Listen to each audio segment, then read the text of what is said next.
Transpotting is directed by Danny Boyle, written by John Hodge, and it's based on a novel by the same name from Irvin Welsh. It stars Ewan McGregor, Robert Carlyle, Johnny Lee Miller, and Ewan Bremner. This chronicles the life of Mark Renton and his surroundings at the time he was growing up. He's a 20-something Scottish man, and he's surrounded by his friends who are all addicted to something, but the main focus of this film is their collective addiction to heroin. However, the magical thing that Danny Boyle was able to make in this movie is make it completely different. This is a movie about drugs, about addiction, but this isn't a movie that outright condemns drug addiction. This is a movie that analyzes what comes with addiction and what effects makes people wanting to consume said drugs. This movie analyzes the effects that drugs have on people and therefore why they want to consume said drugs, even though they know they're shittier to them. Let's talk about one of the most famous scenes in this film, if not the most famous, and this is the scene where Mark goes and tries to take a shit in the shittiest bathroom in Scotland, and he takes out the opium suppositories, and then he goes and searches for them. You have this completely filthy, disgusting looking bathroom, and to this day I have seen this movie about 10 times, if not more, and I still can't outright see the scene without just trying to look away. As Mark drops the suppositories and he goes and searches for them, it's completely filthy, but then you have this scene that how Danny Boyle makes this scene, we'll talk about it in a little bit. He goes inside and it's pristine, clear, beautiful water, and it takes a look by doing this at the effects that drugs have on people, by the way they can make you feel. They can make you feel elevated, reach nirvana, a sense of unstoppability. This is the moment where you, if you consume drugs, can feel completely above any other human being. You feel elevated in every sense of the word. But coming back to reality, you also see that the effects of drugs also have this completely degrading effect on humans that drug consumers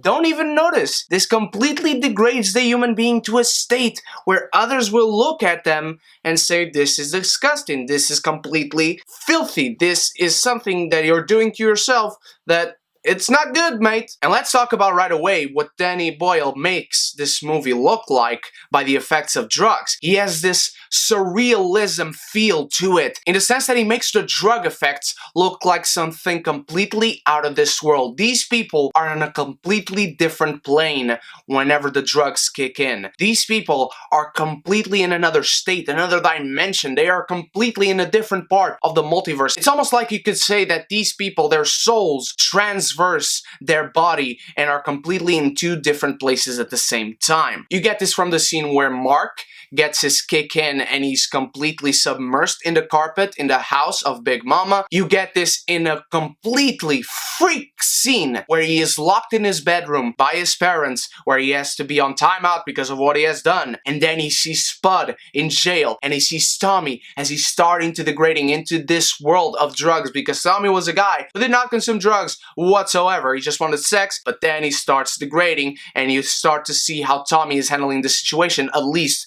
through Mark's brain. And then you have the baby that just died, baby Dawn. Holy shit, when they find that baby dead. And then you have this freak baby, like a spider, and then the baby turns its head toward Mark and he falls, and Mark is completely freaking out. I love the scenes in this film, how Danny Boyle chose to portray the effects of drugs. Again, it does not necessarily condemn them, because I can see some people looking into the scene and say, wow, I would really love to see the world like this. And granted, it's acceptable that some people might think like that. The script is very clever in the sense that it analyzes every single element of life as if it was a drug addiction. Mark is addicted to heroin. Mark is addicted to his friends, because as soon as he starts going out of heroin and searching for a job, and he moves to London and he has now a job, a stable home, a stable life, then in comes Sick Boy and Begbie, try and make his life a living hell, because, well, they are not the most law-abiding citizens. Sick Boy is apparently addicted to James Bond, specifically Sean Connery. Goldfinger's better than Dr. No. Both of them are a lot better than Diamonds Are Forever. Our judgment reflected in its relatively poor showing at the box office. And in which field, of course?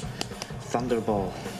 was a notable success. I love this guy because he's addicted to movies, but through and through, Sick Boy is such a funny character. He's just a guy who stands in the corner, but then he always has something to say. It might be profound, it might not, it might just be a jab at another person, but this guy always has something interesting to say. Begbie, who's a guy who does not consume heroin, in fact he finds it disgusting, but then he's addicted to fighting. There's an expertly put together scene. He's telling the story about how he was playing pool with Tommy, and then this guy completely put him out of the game because of noises he was making, and then Begbie goes and kicks the shit out of him. He's almost going to kill him because he takes a knife out of his pocket, but then Tommy stops him. And then you have another scene nearing the end of the movie which elevates that because he's kicking the crap out of this guy because he bumped against him and he threw his beer on the floor. Spud goes and tries to stop him, but Begbie accidentally cuts him. And this scene analyzes how Begbie, he finds drug addicts disgusting, he finds them on a lower level than he is, but he just throws a pint out like it was nothing and it lands on a girl's head. She's completely bleeding out,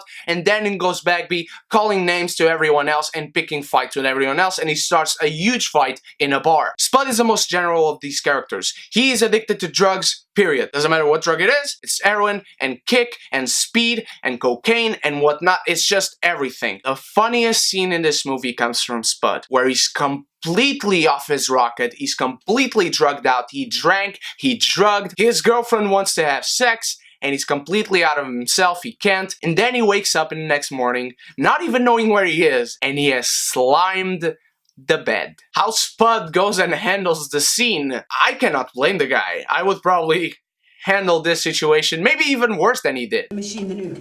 No, I'll wash them. Ach, there's no need. No, it's no problem. Well, it's no problem for me either. I'd rather take care of it myself, actually. Honestly, it's no problem. Really? No! Spud, they're my sheets.